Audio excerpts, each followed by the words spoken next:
अभी हम लोग पढ़ेंगे my mother. My mother is a poem written by APJ Kalam. APJ Kalam, doctor APJ Kalam was the 10th and first 11th president of India. He was known as the missile man of India for his work in the field of rocket science. As a poet and author, he was inspired everyone, especially children. So, My Mother also a very inspirational poem written by Dr. APJ Kalam.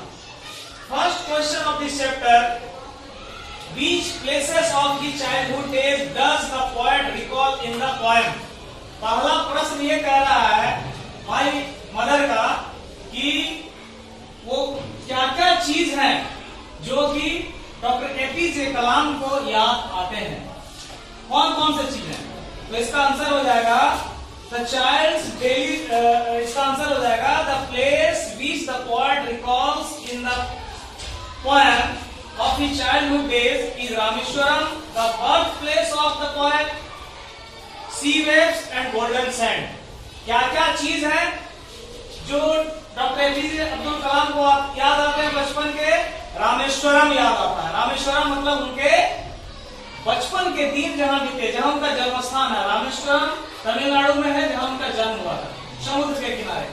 दूसरी बात क्या याद आते हैं उनको? रामेश्वरम के साथ साथ याद आते हैं सी वेव्स। सी वेव्स का मतलब क्या होता है? समुद्र के लहर। तीसरा क्या याद आता है? Golden sand. गोल्डन सैंड का मतलब क्या हुआ? जो बालू के कण सुनहरे दिखते हैं सूरज की रोशनी पड़ने पर, तो ये याद आते हैं। तो पहला प्रश्न का उत्तर यही हो गया, Rameswaram, sea waves and golden sand. Okay, now the second question, can you guess the child's daily routine from the poem? क्या आप बता सकते हैं कि डॉक्टर एपीजे कलाम के जो डेली रूटीन सुबह से शाम रात तक का वो क्या था? इसका answer, the child's daily routine from the poem was very busy. He used to wake up at 4 o'clock in the morning. उनका जो डेली का रूटीन था काफी व्यस्तम था। वो सुबह 4 बजे ही उठ जाते थे और स्नान एक बार and went to learn mathematics for his mathematics teacher. और जैसे ही वो उठते थे 4 बजे, अपना डेली का जो रूटीन होता है करते थे, स्नान कर लेते थे, फिर चले जाते थे मैथमेटिक्स टीचर के पास गणित सीखने के लिए। और उसके बाद क्या होता है? उसके बाद अपने पिताजी के साथ after that he went with his father to the नमाज and Quran Sharif learning in Arabic school. उसके बाद कुरान और जो कुरान शरीफ और नमाज के बारे में जानकारी लेने के लिए अपने अरबिक टीचर के पास वो जाते थे। और फिर वहां से जब वो लौटते थे तो क्या करते थे? he used to go to railway station road to collect newspaper. After that, he used to distribute in the town at 8 AM. हम चूंकि जानते हैं कि उनका बचपन बहुत गरीबी में बीता, बहुत संघर्ष करके वो प्रेसिडेंट बने, बहुत संघर्ष करके वैज्ञानिक बने।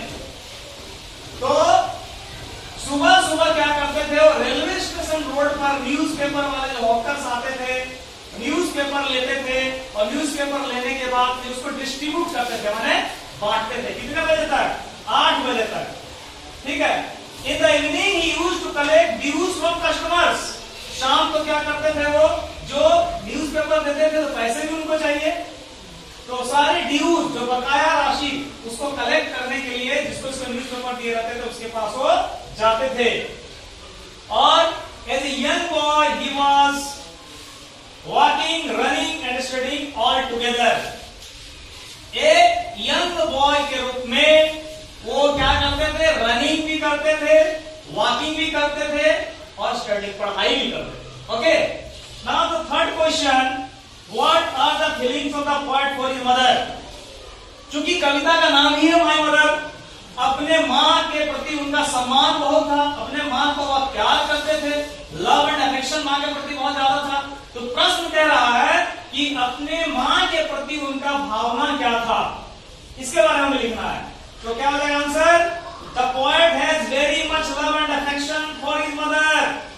अपने मां के प्रति उनका लव एंड अफेक्शन बहुत ज्यादा था, स्नेह बहुत ज्यादा था, प्यार बहुत ज्यादा था।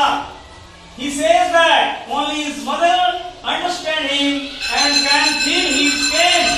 वो कहा करते थे, क्या कहा करते थे कि केवल उनकी माँ ही उनके तकलीफों को, उनके दर्द को, पेन का मतलब दर्द, उनके दर्द को केवल उनकी माँ ही समझ सकती थी। He says that his mother gave him constant hope and strength in time of need. जब उनको जरूरत पड़ता था, जब वो मुसीबत में रहते थे, तो उनके माँ के दिए हुए जो क्या थे, कांस्टेंट जो स्ट्रेंथ है, लगातार उनके माँ के द्वारा दिए जाने वाले हिम्मत, उत्साह, वही काम आता था।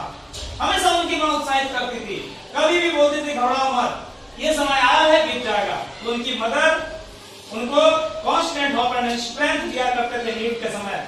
She was only source of encouragement to him. उनकी माँ ही एकमात्र इंकरेजमेंट, मतलब उत्साहित करने वाला, प्रोत्साहित करने वाला, जीवन में आगे बढ़ने वाला एकमात्र सोर्स के कौन थी?